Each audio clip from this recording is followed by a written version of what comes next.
Hello my love, it's Rachel here, and today I want to share with you a little bit of my personal practice. So I'm going to share some cards that I drew in the morning, some journaling prompts, and I want to share with you about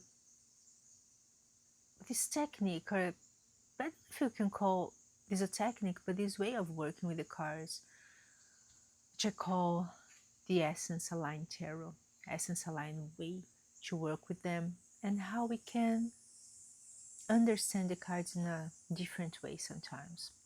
This video is kind of preparation for our Working with the Divine Feminine series that is coming to the channel in September. It's going to be probably at least 3 videos where I'm going to talk about working with the Divine Feminine decks and journal prompts. So I'm going to share with you how I have been working the Divine Feminine throughout my life and how I have been guiding women to find out their own way to work with the Divine Feminine for the past 12 years now. So I'm going to share everything about that with you. And here, this morning reading was about 2 goddesses. So on my how to work with the Divine Feminine video, I'm going to share with you how I see the Divine Feminine, how I work with goddesses, and how I find out which ones are stepping forward to work with me at that moment in time. So journaling is a crucial part of my life. It's more than a practice. Spiritual practice is part of my life. Since when, Rachel? Since always. Since I was a kid. Journaling saves us. Journaling gives us clarity. Journaling allows us to talk to ourselves.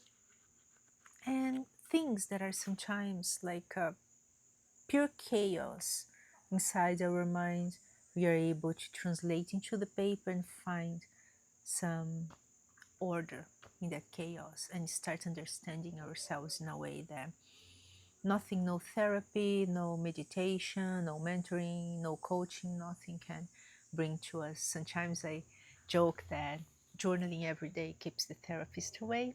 That's a joke, but that's real for many of us, and I can tell you how I value, how I really appreciate this practice. Paper and a notebook, that's all we need. It's amazing. So I journal every single day. Throughout the day, yes, that's not a rule. If I feel like I can journal during the day, but every morning it is something that is a ritual for me. So I like to wake up, I like to have to grab my cup of tea or cup of coffee, and then or even a water, and sit down, checking with myself, right? What do you need today? How are you today? Then I'm going to feel. If I just have something going on in my life that I want to write about, then I'm going to just write about that subject. It can be something that is bothering me, something that I'm passionate about, something that I want to reflect more about. It's not about making journaling a complaining session. Absolutely not. And I don't want you to associate journaling with complaining, So you're going to journal only when you are bothered about something. Then you are going to miss the most beautiful part of this technique, this practice, this gift. So in the morning, I'm going to do that every morning. It's very rare that I don't journal in the morning. And so I can just write about the subject, or I can draw some cards. And I love actually drawing cards. I do it almost every day. At some point, I like to do at some point during the day, I like to do that.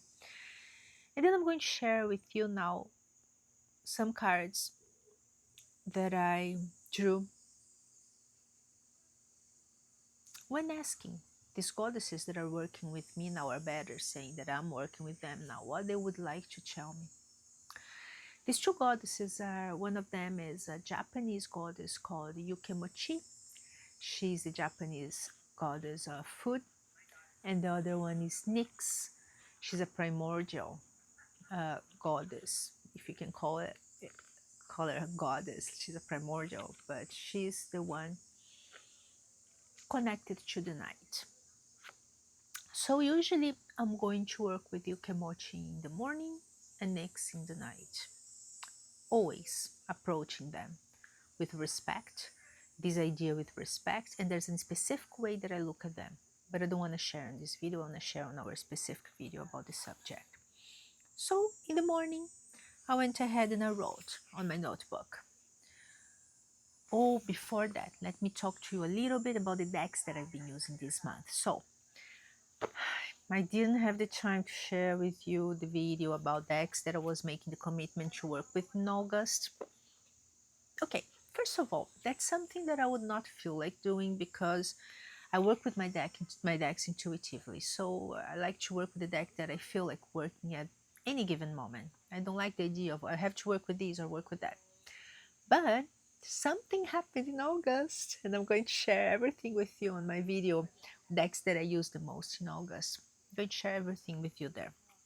And I decided to try this practice this month in August. And I was inspired by my dear Sally. You should go and check her channel. She has a beautiful channel. She's creating her own tarot deck now, so it's beautiful to watch and inspiring as well because she's very creative and I love and beautiful. So I'm going to link her channel down below.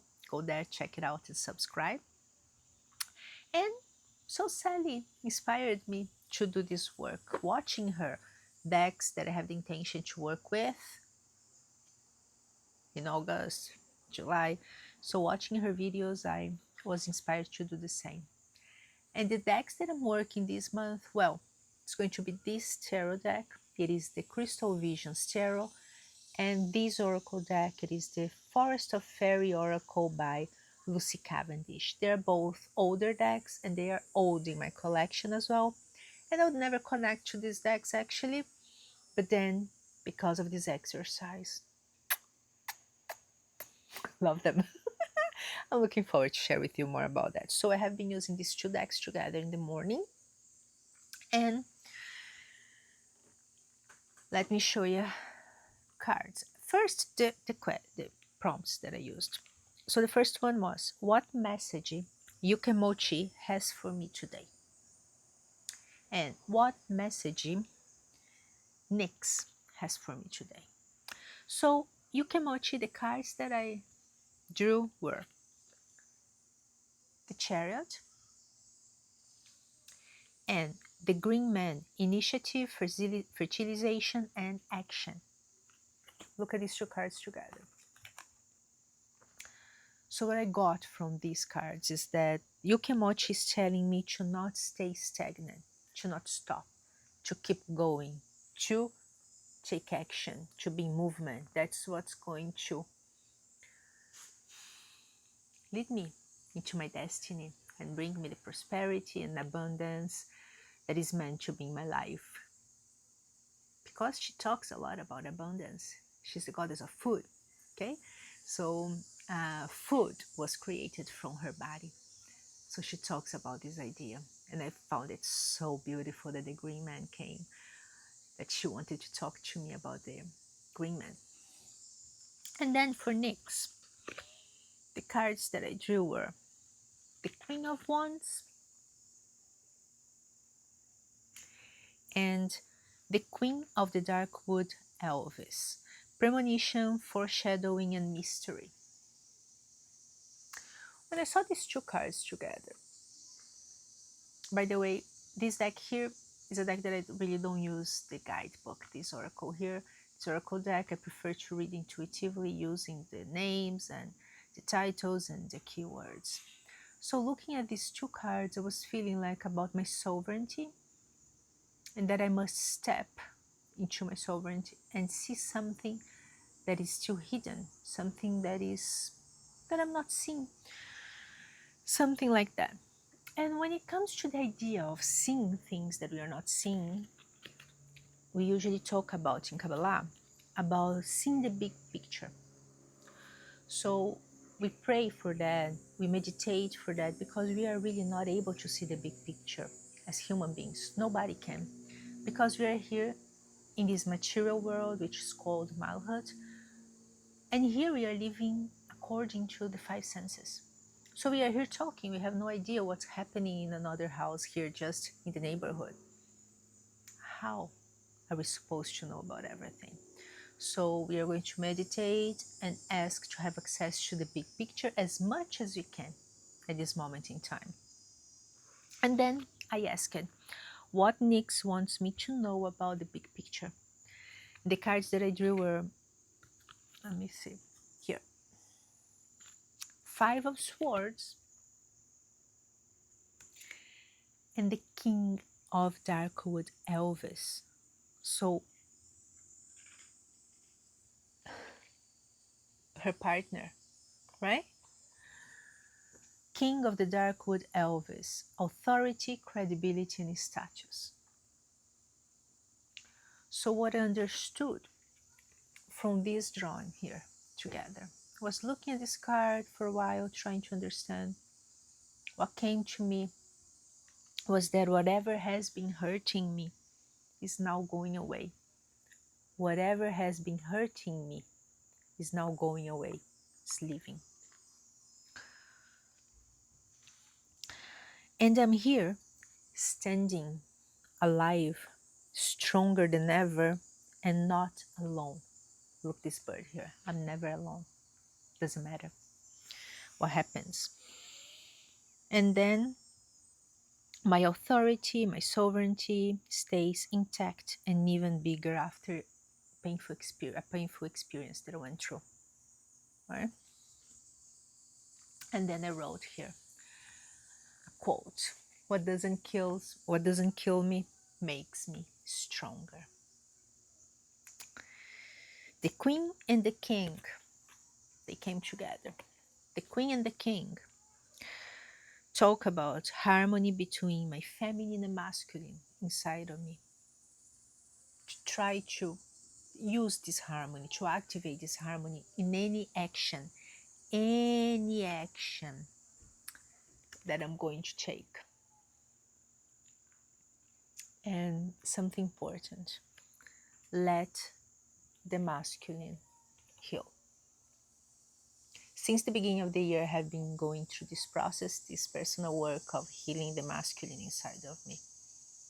And it's been gorgeous and beautiful. Now, if you're going to see in the guidebook, this talks about not being prepared for something that is happening that is not that good. And the 5 of Swords as well, it's a card that doesn't bring us the idea of healing. Like, it's not the first idea that we have with these cards, but that's how I was reading at that moment in time. That's why this way of using the cards, the Essence Aligned Tarot, is not about prediction. It's not about fortune telling. It's not about finding out what's going to happen, because for me, in my understanding of life, I just can't predict anything. Nobody can. Nobody. But whatever. I don't know if you believe in God, universe, goddess, how you call this bigger energy that we are all under that umbrella. Nobody else. And our life we are going to build in every step that we take, that we choose. So that's why I like to use the cards to understand what I'm feeling, to access clarity. And I don't know, it was so meaningful for me. And I thought about sharing that with you and telling you to give permission to do your readings in a way that makes sense to you. Of course, I'm not saying that we are going to take cards and create like, oh, it means that I'm going to get a promotion and be the most important person in 2 days. That's prediction. That's not about that. It's more about accessing what we are feeling, accessing what our intuition is trying to tell us. And that's so valuable, so important. So if you have a personal practice, please leave in the comments. I'd like to learn and understand how you do your own practice. And I'm looking forward to talk to you, share with you, and have you here again in the next video. Lots of love, my dear.